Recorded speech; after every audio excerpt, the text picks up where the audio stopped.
At PAX East today, Gearbox finally announced their upcoming blockbuster release, Borderlands 3. And after much deliberation, some cringe, magic tricks, technical difficulties, and also the announcement of Borderlands 1 and the Handsome Collection being remastered for current-gen consoles, Randy Pitchford gave us one hell of a trailer to build the hype for Borderlands 3. Today we're going to take a look at some of the cool details you may have missed, as well as some interesting talking points and theories about what Borderlands 3 is going to be all about.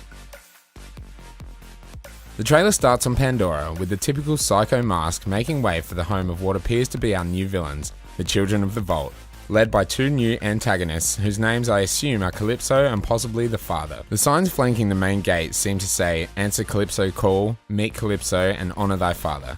And we then see that Calypso, well, I'm going to assume that's her name, is a siren, which is a cool little twist, and you can see she's got the familiar glowing tattoos on her left arm. We're then greeted by a very familiar face, that of Lilith, one of my and many others' favourite characters from the series. It looks as though it's a few years later as she's aged a little bit, but we can probably take a stab at how many years have passed when we see Tiny Tina a bit later on. We then get a clear view of our four new protagonists, the Vault Hunters we'll be experiencing the game as in Borderlands 3. So it looks like the leaks were all 100% correct, with our new Siren on the left, followed by Flak the Beastmaster, Mose the Bot Jock, and Zane the Operative.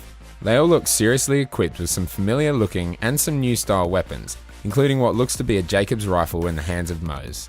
I'm so glad these new Vault Hunters are continuing the trend of crazy outfits and gear, with the Beastmaster appearing suitably undersized for his ridiculous jacket, and Zane being equipped with one hell of a blade on his left arm. The next few shots we see all look to be also on Pandora, but there are some cool new locations on display.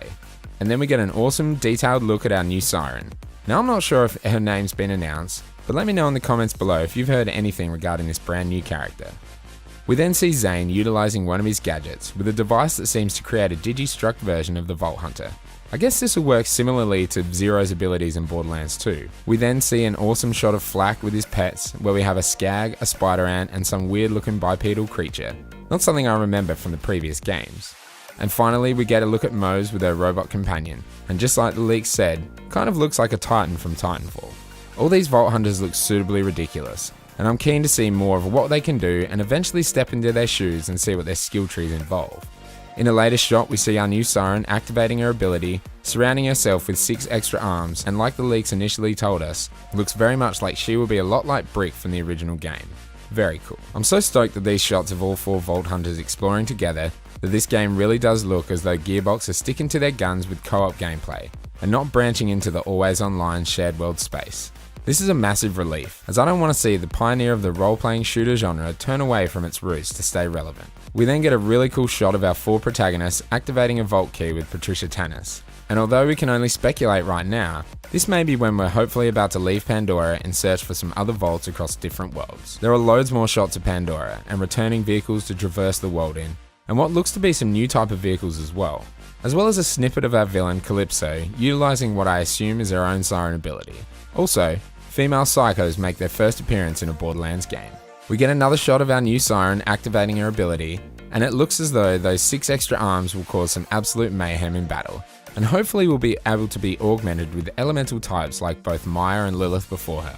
We also get a look at her wielding possibly a new weapon type, which looks like a rotating chain style gun equipped with glowing tubes. Speaking of Lilith, we then see our original Siren in what appears to be a bad situation, with her flaming wings extended, which by the way looks bloody awesome. The graphics have been given a massive boost, and the colourful and bombastic world of Borderlands will be awesome to see fully realised in 4K.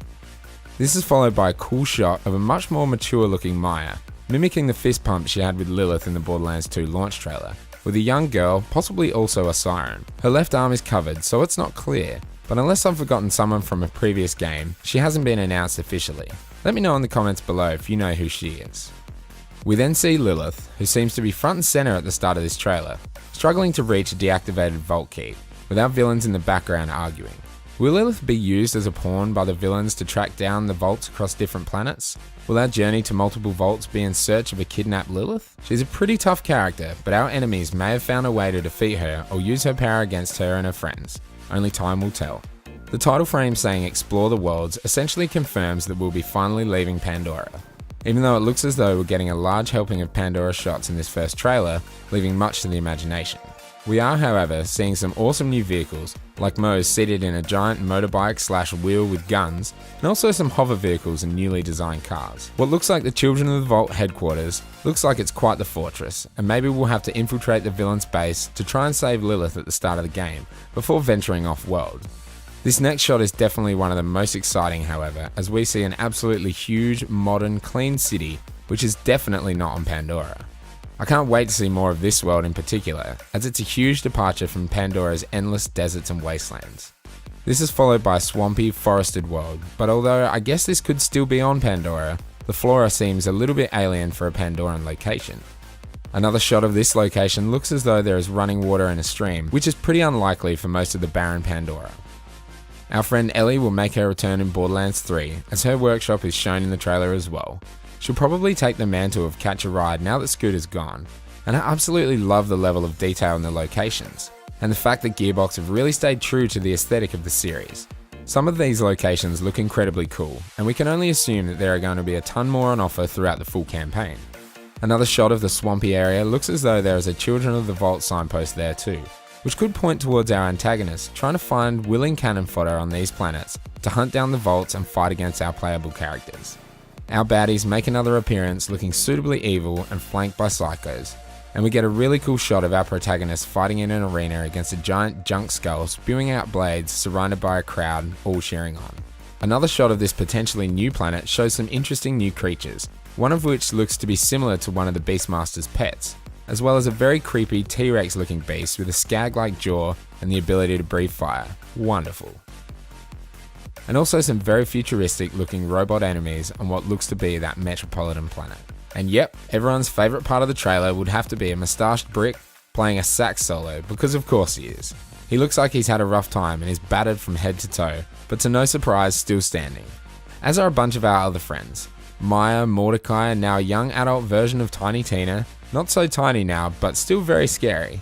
Ellie, Hammerlock, Claptrap, Vaughn, Zero, Tannis, Marcus, and Moxie are all set to return, and by the way the trailer plays out, we'll be helping you in your journey across these worlds.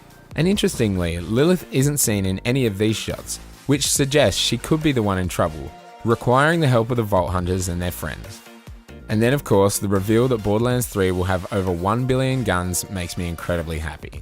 If you haven't watched my top 5 features we want in Borderlands 3 video from a couple of weeks ago, go check it out, because this trailer pretty much answers all 5 of my requests fittingly.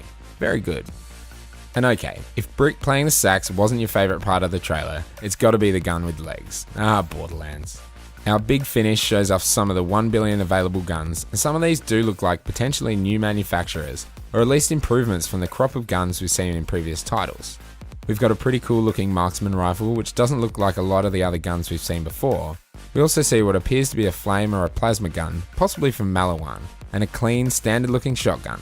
And it definitely looks like they're branching out to new weapon types at least, if not new manufacturers as well. One really cool little thing I noticed here is a shot of an enemy trapped inside a phase type bubble, being held by a ghostly hand. And this looks like it's our new Siren's ability in full force, and is somewhat similar to Maya's phase lock ability in Borderlands 2. This montage of shots gives us a glimpse into some really cool locations, including what may be a Maliwan factory, and another quick look at the arena from earlier in the trailer, with a daunting sign saying "Let the pain and terror begin." There are so many cool shots of new looking weapons, enemy types and locations that I could go on forever. But it looks like Gearbox have really pulled out all the stops for this announcement trailer, and I'm seriously hyped for what's next. Hopefully when we hear more, we'll get a release window announcement and maybe even some more details about our playable characters. So make sure you subscribe to the channel in order to stay up to date with any upcoming announcements. And if you enjoyed this video, hit like and follow me on Twitter @DirectGaming as well to see when new videos will be dropping. Thanks for watching. Let me know in the comments below if there's any cool things I've missed and what you're most excited for in Borderlands 3. Until next time, peace.